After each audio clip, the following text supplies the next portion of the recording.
Assalamualaikum warahmatullahi wabarakatuh. Selamat pagi, Pehaba Syedara. Kembali hadir bersama Anda dalam Berita Aceh. Saya, Akbar Hazana. Rangkaian berita aktual, tajam, dan terpercaya akan kami hadirkan untuk Anda. Dan berikut 3 berita utama pagi ini.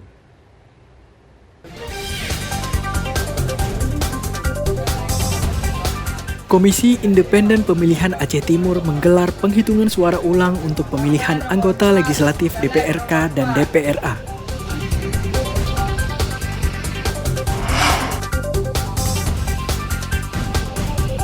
Kurangnya kesadaran warga dan tidak ada tempat pembuangan sampah menyebabkan permukiman Pusung Baru, Lok Semawe terkepung sampah.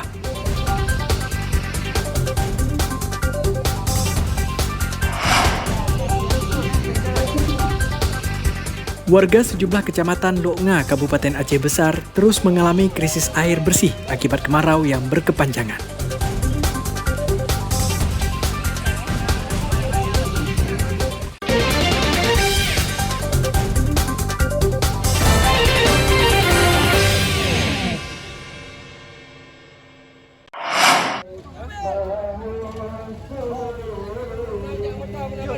Sejumlah santri dan warga memeriahkan peringatan Tahun Baru Islam 1 Muharram 1446 Hijriah dengan menggelar pawai obor pada Sabtu malam.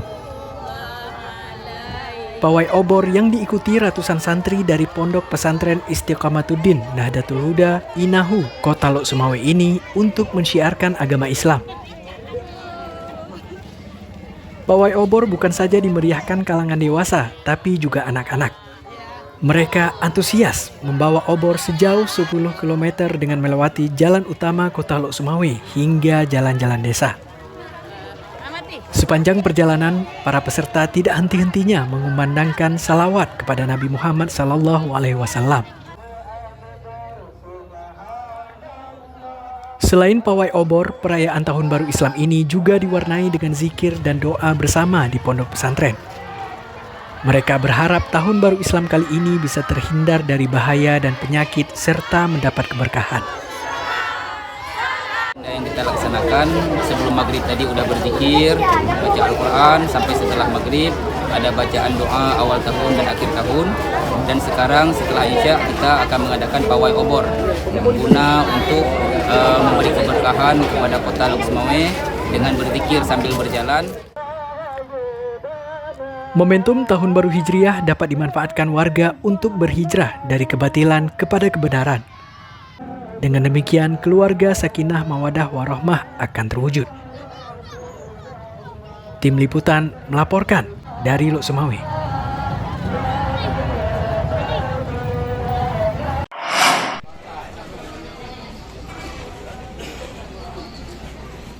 Penghitungan suara ulang PSU Pemilu 2024 untuk 11 kecamatan di Kabupaten Aceh Timur digelar Komisi Independen Pemilihan KIP Aceh. Penghitungan suara ulang berlangsung di kediaman resmi Wakil Bupati Aceh Timur pada Sabtu siang. Penghitungan suara ulang digelar setelah putusan Mahkamah Konstitusi (MK) mengabulkan gugatan beberapa parpol peserta pemilu. Mereka menduga terjadi kecurangan perolehan suara untuk calon legislatif provinsi dan kabupaten sehingga disengketakan ke Mahkamah Konstitusi.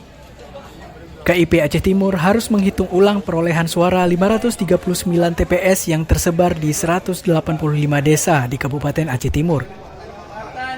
Ke-11 kecamatan tersebut adalah Kecamatan Idirayu, Birembayung, Perelak, Ranto Perelak, Perelak Timur, Perelak Barat, Simpang Jernih, Penaron, Pantai Bidari, Madat, dan Kecamatan Simpang Ulim. Dari 11 kecamatan, Perelak merupakan kecamatan yang paling banyak TPS harus dihitung ulang perolehan suaranya. Penghitungan suara di 38 TPS digugat Partai Golkar. KIP Aceh Timur menyiapkan 67 panel untuk penghitungan ulang suara tersebut. Sejauh ini yang kita sediakan 67 panel. Dibagi ada dari 3 sesi timur, sesi barat, sesi tengah. Jadi satu panel itu kita melaksanakan 10 kotak surat suara. Satu kotak surat suara estimasi pelaksanaannya sekitar 2 jam. Kita terdapat 4 fokus. Fokus pertama DPRA, itu yang bersengketa dan Partai Golkar sebagai pemohon yang permohonan KPU tadi, dan yang disengketakan itu adalah Partai Aceh sama Partai Gerindra. Sementara itu, Ketua DPD 2 Partai Golkar Aceh Timur, Kasat, mengatakan penghitungan suara ulang merupakan hasil akhir dari pemilu 2024. Pelaksanaan PSU ini memang sudah menjadi keputusan Mahkamah Konstitusi terkait dengan adanya beberapa gugatan yang dilakukan oleh partai politik yang merasa dirugikan dalam hasil perhitungan oleh tingkat PTK maupun di SHIN Aceh Timur beberapa bulan yang lalu. Hingga Minggu sore, perhitungan suara ulang yang diawasi Bawaslu Aceh belum selesai. Maimunzir melaporkan dari Aceh Timur.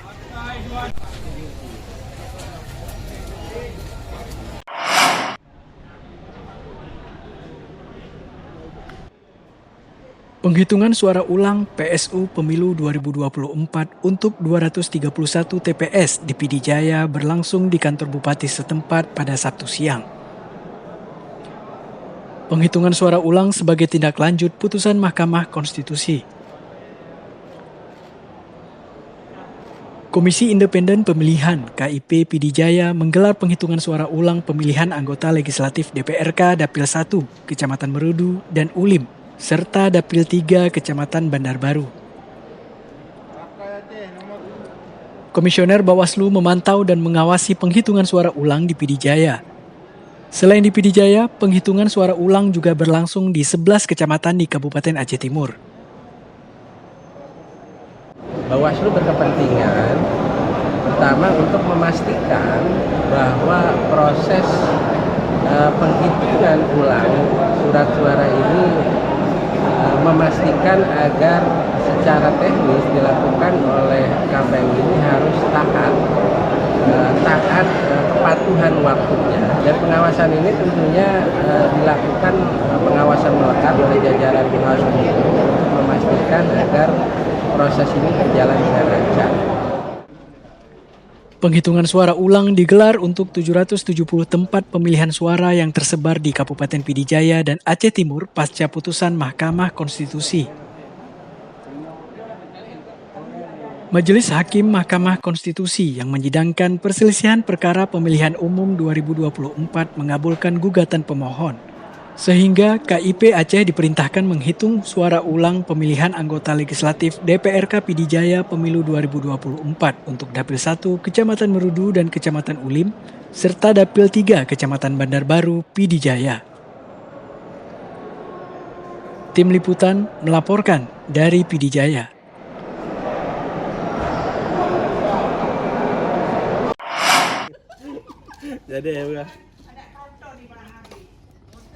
Kawasan padat penduduk Dusun 4, Desa Pusong Baru, Kecamatan Banda Sakti, Kota Lok Sumawe terkepung sampah selama belasan tahun terakhir.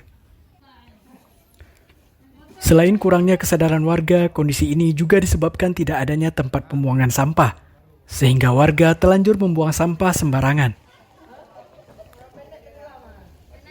Kepungan sampah hampir menyerupai lautan sampah yang mengepung permukiman warga. Sampah tersebut umumnya berasal dari rumah tangga seperti popok bayi, botol plastik, hingga sampah bekas kemasan makanan. Selain mengganggu pandangan, lautan sampah dikhawatirkan berpengaruh terhadap kesehatan warga, terutama anak-anak. Pemerintah Kota Lok Sumawe diharapkan memberi solusi dengan menyediakan tempat pembuangan sampah. Pertama tsunami, sampah-sampah ini dibawa oleh tsunami pertama sampai sekarang, ditambah lagi dari kurang kesadaran daripada masyarakat. Inilah terjadi sekarang. Kira-kira penyebabnya apa bang, masyarakat bisa membuang sampah ke sini bang? Pertama kalau orang di belakang ini, karena tempat pembuangan sampah orang ini nggak ada, dan mobil pun untuk transportasi untuk mengambil sampah nggak masuk ke belakang. Sejumlah anggota TNI dan Polri bersama warga dan petugas terkait terjun ke lapangan membantu warga menyingkirkan sampah. Namun, kondisi tidak akan berakhir jika kesadaran warga tidak ada. Penjabat Wali Kota Luk Semawe, Hanan berkelit persoalan utama terkait masalah sampah ini disebabkan oleh kurangnya kesadaran warga dalam membuang sampah pada tempatnya. Sehingga pihaknya akan membagikan kantong sampah ke masing-masing rumah warga agar tidak lagi membuang sampah sembarangan. Nanti kita coba membagikan kepada masyarakat masing-masing rumah. Setiap rumah itu dibagikan satu plastik besar hitam itu. Setiap rumah itu harus mengumpulkan sampah. Jadi sampah itu tidak diharapkan daripada hasil gotong royong pemerintah kota, tapi harus dari masyarakat itu sendiri. Rumah yang saat ini dikepung sampah adalah rumah yang dibangun di atas tanah milik pemerintah. Sehingga warga diingatkan untuk membersihkan lokasinya masing-masing sebelum pemerintah bertindak. Pemerintah Kota Luk Semawe mengimbau warga menggelar gotong royong terutama di kawasan banyak sampah. Karena sampah-sampah yang mengepung permukiman warga ini dapat menyebabkan penyakit, terutama bagi bayi dan anak-anak dan berpotensi menambah kasus stunting. Tim Liputan melaporkan dari Luk Semawe.